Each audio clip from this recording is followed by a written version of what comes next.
Olá, eu sou o Dr. Edivaldo Gino, professor universitário há 20 anos e venho trazer para vocês muitas novidades no mundo da farmacologia. O tema de hoje é...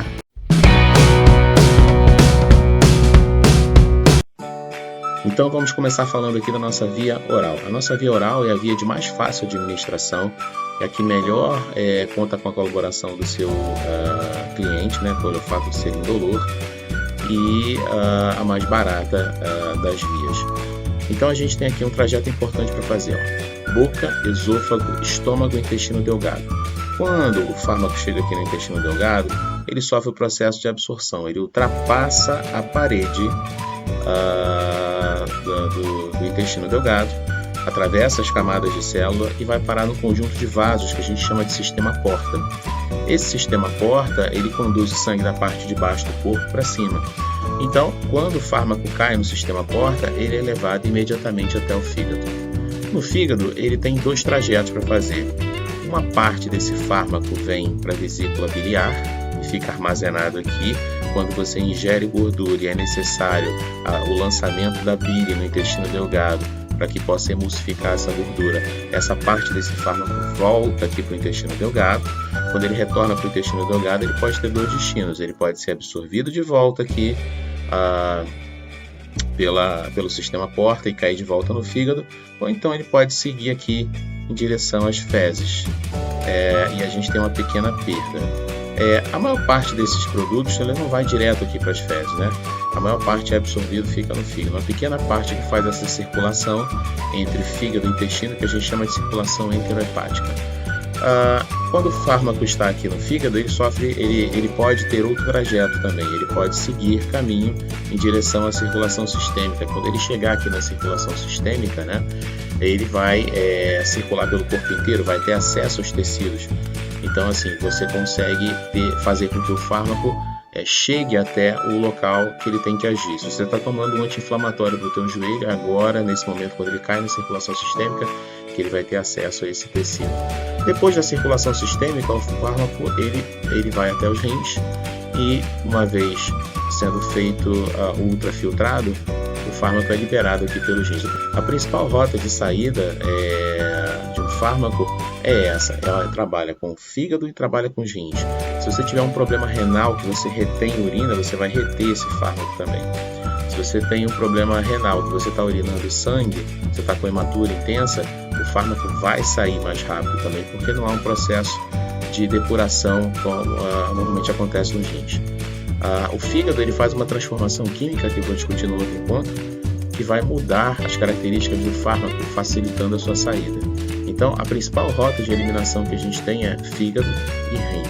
Toda vez que um fármaco for administrado pela via oral, a quantidade dele que for absorvida passará obrigatoriamente pelo fígado antes de ir para a circulação sistêmica. Esse processo a gente chama de efeito de primeira passagem. Alguns fármacos não podem ter essa via de administração, porque ao sofrer o efeito de primeira passagem, ao passar pelo fígado primeiro antes de ir para a circulação sistêmica, alguns medicamentos como a nitroglicerina são inativados. O metabólito que surge a partir dela, da sua transformação química no fígado, não tem ação biológica. Então alguns fármacos não podem usar essa via, por esse motivo, tá? Tudo que for administrado na via oral e for absorvido aqui no intestino delgado, vai passar pelo fígado obrigatoriamente. Quando a gente administra pela via oral, a gente pode ter perdas na boca por causa das enzimas, da saliva, do esôfago, do estômago, a presença do alimento, a questão do pH ácido, o intestino delgado, a gente pode ter perdas também. Então, assim, existem perdas que são esperadas quando a gente faz a administração aqui via oral. E mais ou menos fica em torno aí de uns 10, 15%. Você absorve aqui uns 85, 90% quando a absorção do medicamento é boa. Tem medicamentos que tem que ter condições especiais de absorção, né? Por exemplo, a tiroxina, ela precisa ser administrada absolutamente em jejum, por causa da questão de não ter presença de alimento, nem de outros medicamentos, senão a absorção dela ela cai bastante. Vamos trabalhar agora aqui a via sublingual. A via sublingual é uma via que infelizmente ela não se presta para todos os tipos de medicamento, apenas aqueles que são muito lipofílicos, que têm capacidade de serem absorvidos aqui por essa via, porque eles têm que atravessar essa bicamada lipídica, atravessar as células, chegar no vaso.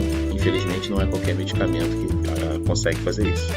Então, por essa via, a gente coloca o medicamento no plexo de vasos sublinguais, a gente coloca ele nesse emaranhado de vasos que tem aqui embaixo da língua, e esse emaranhado de vasos, ele tem um destino certo, que é a veia cava. Então, quando ele cai nesse plexo de vasos e vai direto para a veia cava, ele já está na circulação sistêmica. Então, é uma via bem mais rápida do que a via oral. Mas, como eu falei para você, o fármaco tem que ser bem lipofílico para que isso possa acontecer. E eu trouxe alguns exemplos aqui. A isosorbida de 5mg, né, é a marca conhecida que é o Isordil, ela é sublingual. Agora, de 10mg, 20mg não é via oral, ok? Cetorolaco de trometamol também que é o Delcil. O piroxicam existe a apresentação sublingual, o clonazepam também. A nifedipina cápsula também é a apresentação sublingual. A nifedipina ela foi retirada dos protocolos de emergência pelo fato dela fazer uma vasodilatação muito rápida. Então você tem uma taquicardia reflexa muito importante. E aí nos processos de tratamento de imediato, né, risco de morte, de infarto, a gente não está mais usando muito essa nifedipina aqui não. Nos lugares ainda usa, mas a maioria retirou do seu protocolo. A gente está indo com a isosorbida de 5 aqui, que causa esse efeito rebote menor. A questão do captopril. O captopril não tem vantagem terapêutica usar ele sublingual. Ele não absorve nesse pH 7 aqui embaixo da língua.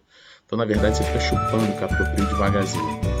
Tá? Isso reduz esse efeito rebote? Sim, reduz.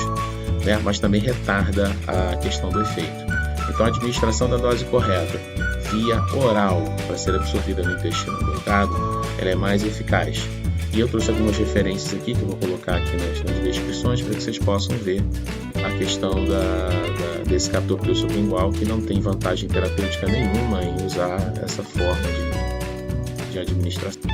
Vamos trabalhar então aqui a nossa via tópica. A via tópica significa a administração sobre pele e mucosas. As mucosas estão incluídas também. A penetração do fármaco depende da sua natureza química. Se ele for lipofílico o suficiente, ele consegue atravessar a bicamada lipídica, como por exemplo aqui os corticoides. Tá? Mas se o fármaco for hidrofílico, ele penetra menos ou então não penetra. Então faz um tratamento apenas superficial. Cetoconazol, por exemplo, vai tratar uma infecção fúngica na superfície da pele. Okay? E a questão é a seguinte, não é o recipiente que determina esse processo de absorção, né? Depende da natureza química do fármaco. Normalmente a gente pergunta assim, a pomada absorve mais, creme absorve menos ou mais, como é que funciona? A questão do efeito farmacológico está ligado ao fármaco, a natureza química dele. Se ele vai conseguir penetrar no tecido para poder agir mais profundamente, ou se ele vai ficar sobre a superfície da pele. Às vezes é interessante só que ele fique na superfície da pele, como o cetoconazol, por exemplo. Tá? Mas a questão do veículo em si não interfere nesse sentido no efeito. Agora, é claro que tem veículos que são mais agradáveis, ele não deixa tanto resto do recipiente na pele. Geralmente uma pomada é mais oleosa, mais pegajosa assim, do que um creme, mas você pode modificar, existem vários tipos de creme, vários tipos de pomada, para que você não tenha esse efeito pegajoso sobre a pele. Mas o efeito farmacológico, você está falando do efeito do medicamento, ele está ligado à natureza química aqui do nosso fármaco. É claro que esse recipiente tem que ser capaz de entregar esse fármaco de maneira correta, né? Se ele não conseguir fazer a entrega desse fármaco aí de maneira correta, a gente não vai ter condição de ter o efeito biológico, porque o recipiente ele reteve esse fármaco. Então, como a gente estava falando aqui, quando você faz a administração via tópica, via pele e mucosas, o fármaco é depositado aqui. Se ele for lipofílico, ele consegue atravessar a bicamada lipídica, consegue chegar aqui no tecido conjuntivo. Esse tecido conjuntivo aqui será um tecido reservatório e ele será posteriormente absorvido aqui, caindo nos vasos sanguíneos devagar, aos poucos, tá? Essa é a ideia. Isso se o fármaco for lipofílico. Se ele for hidrofílico, vou colocar aqui, ó, se ele for lipofílico, se ele for hidrofílico, ele vai ficar depositado aqui, ó, na superfície da pele e fará um tratamento local, ok? Vou aproveitar esse desenho para falar já da via subcutânea, né? A via subcutânea, você faz a administração do fármaco aqui, atravessando essa bicamada aqui com uma agulha, você vai administrar o fármaco aqui e vai colocar ele aqui no tecido conjuntivo. esse tecido conjuntivo agirá da mesma forma, será um reservatório que vai colocar o fármaco aqui dentro do vaso e a absorção dele será aos poucos. Essa é a ideia, o tecido conjuntivo fazer a absorção aos poucos. Então essa nossa via aqui subcutânea, ela possui essa característica de fazer com que o tecido conjuntivo seja um reservatório temporário para que possa a absorção do medicamento ser feita aos poucos. Então, a administração pela via subcutânea, o fármaco é administrado aqui através de uma seringa, coloca-se o fármaco aqui no tecido conjuntivo e esse tecido conjuntivo aqui serve de reservatório, o fármaco é absorvido aos poucos para o vaso sanguíneo. A gente faz isso para alguns medicamentos que são importantes, que podem causar intoxicações, assim como a insulina, como a heparina, que pode provocar até morte se você administrar diretamente no vaso. A gente só coloca diretamente no vaso em casos de emergência, no caso da heparina, em caso de cirurgias. Mas assim, para quê? Para que você tenha um efeito grande, mas você precisa do efeito grande naquele momento. É uma emergência, por exemplo, você tem um pico de glicemia aí, precisa baixar rápido, mas quando ela estiver chegando próximo ao valor de referência, você volta a fazer a administração subcutânea e deixa de fazer o dripping, que a gente fala, né, que é uma solução injetável direto dentro do vaso. Então, quando a gente está falando aqui da administração por via intramuscular, a gente está usando o músculo como um reservatório temporário para que esse músculo retenha o fármaco ali temporariamente e que a absorção desse medicamento, desse fármaco, seja feita aos poucos para o vaso sanguíneo que estiver próximo. Quanto maior for a vascularização desse músculo, maior será a absorção e mais rápida será a absorção. Então, o fármaco é administrado na via intramuscular, né? A gente coloca a administração de medicamento hoje é feita no glúteo, tá? A exceção das vacinas que são feitas aqui no deltoide, né? Que são feitas no músculo deltoide.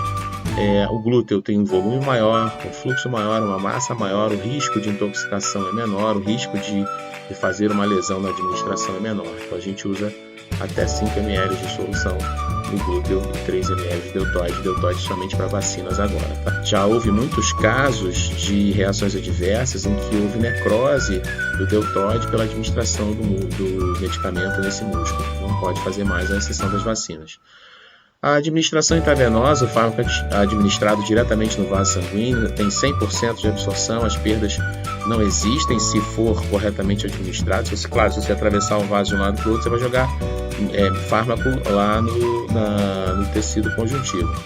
Aí vai ter perda, tá? Não estando dentro do vaso, ali vai fazer um acúmulo que depois vai estar misturado ali o hematoma e vai ter um macrófago depois para fagocitar isso tudo. Então esse fármaco foi colocado para fora do vaso, ele não tem essa utilidade, tá? É a via mais rápida de todas porque ela não tem nada para atravessar tecido para chegar dentro do vaso, você vai direto para dentro desse vaso.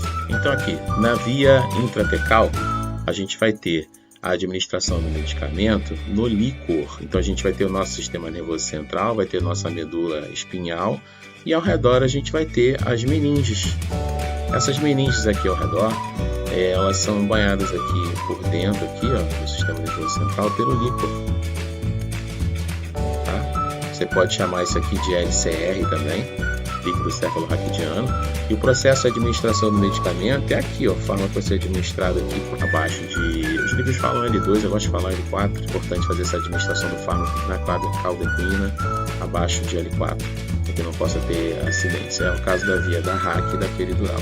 Então, na via inalatória, a gente tem um trajeto específico, boca, faringe, laringe. Quando chega na laringe, tem uma bifurcação para o esôfago e para a traqueia. Então, o ar deve seguir para a traqueia, onde deve alcançar os brônquios e os bronquíolos.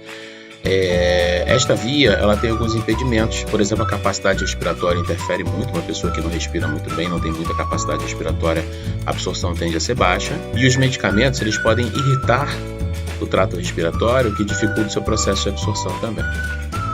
E aí, gostou? Acompanhe o canal no Facebook, no Instagram e no YouTube. Ative as notificações, clica no sininho, se inscreve no canal, deixa um like. Até a próxima.